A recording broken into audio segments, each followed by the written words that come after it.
Verset 24. Environ 3 mois après, on va dire à Judas, Tamar, ta belle-fille, s'est prostituée. Et même la voilà enceinte à la suite de sa prostitution. Et Judas dit, faites-la sortir et qu'elle soit brûlée. Mes frères et sœurs, ouvrons une parenthèse à ce niveau, où nous voyons un détail de la nature humaine que nous tous avons hérité d'Adam, notre ancêtre à tous. Nous pouvons être très durs envers d'autres personnes qui ont péché, mais pas envers nous-mêmes, quand nous commettons le même péché. Et si nous nous jugeons nous-mêmes, nous verrions que nous sommes pires que les autres, que nous sommes sur le point de crucifier, de lapider. Judas était sur le point de brûler sa belle-fille, mes frères et sœurs, comme on le voit ici, tout en oubliant que lui-même fréquente les prostituées. Et voilà comment il sera tourné en dérision publiquement par cette femme. Donc le Saint-Esprit nous m'en garde, mes frères et sœurs, ici, dans cette histoire. Donc toi qui juges les autres, tu ne te juges pas toi-même. Notez Romains chapitre 2 en passant, Romains chapitre 2, verset 1, qui dit, ô homme, qui que tu sois le plus grand prophète, le plus grand prédicateur, ô homme, qui que tu sois, toi qui juges, tu es donc inexcusable, car en jugeant les autres, tu te condamnes toi-même, puisque toi qui juges, tu fais les mêmes choses. Donc, nous devons juger ce qui ne marche pas droit selon l'évangile de Dieu, mais nous devons faire attention en jugeant les autres, ne pas faire les mêmes choses.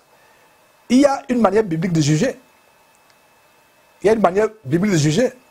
Le Seigneur Jésus n'a pas interdit de juger. Il dit, si toi qui as une poudre dans ton œil, plantée dans ton œil, mais tu vois la paille qui est dans l'œil de l'autre, enlève d'abord ta poudre et ensuite tu vas dire à ton prochain d'enlever la paille qui est dans ses yeux.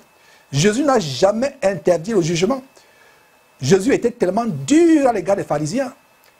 Allez lire rien qu'un petit détail. Matthieu chapitre 23, vous allez voir comment Jésus les juge. Et pourquoi Jésus pouvait les juger? Parce qu'il ne faisait pas les mêmes choses. Imaginez-vous que tu juges un pasteur qui a couché avec les gens dans son église, et toi-même tu couches avec les gens dans ton église, tu n'es pas digne de le juger. Le jugement biblique, c'est que nous nous examinons nous-mêmes avant de juger les autres. Et donc faisons tellement attention. Et cette histoire nous rappelle une autre histoire de la femme surprise en flagrant délit d'adultère,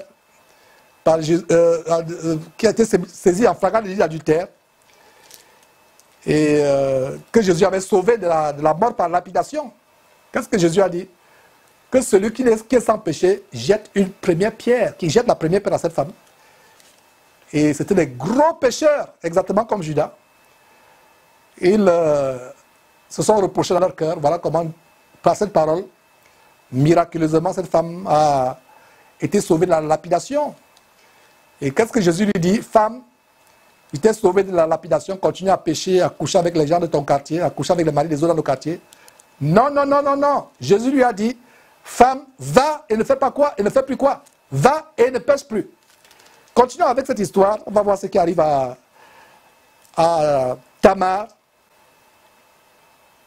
Parce que on la menait dehors pour la brûler. Et verset 25. Comme on la menait dehors pour la brûler, effectivement, elle fit dire à son beau-père, c'est de l'homme à qui ces choses appartiennent que je suis enceinte. Reconnais, je te prie, à qui sont ce cachet, ces cordons et ce bâton. Verset 26, Judas les reconnut. Quelle dérision, quelle honte.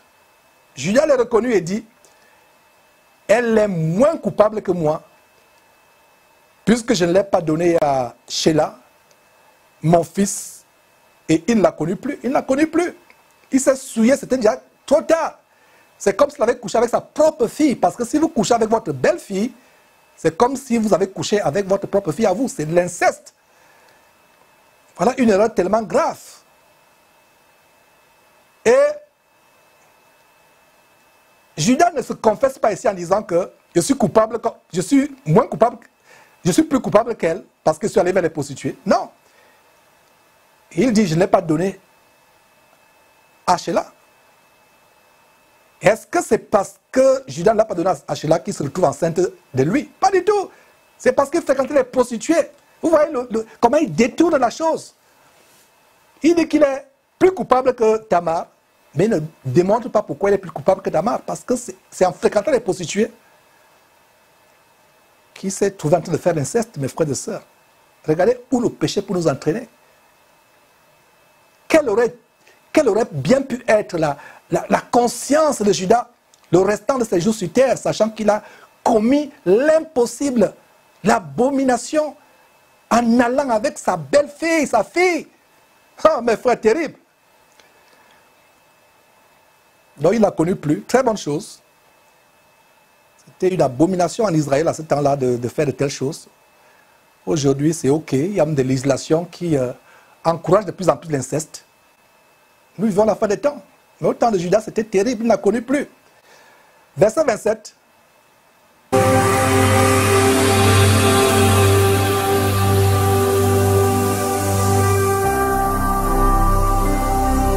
Jésus-Christ TV, vous connaîtrez la vérité et la vérité vous affranchira.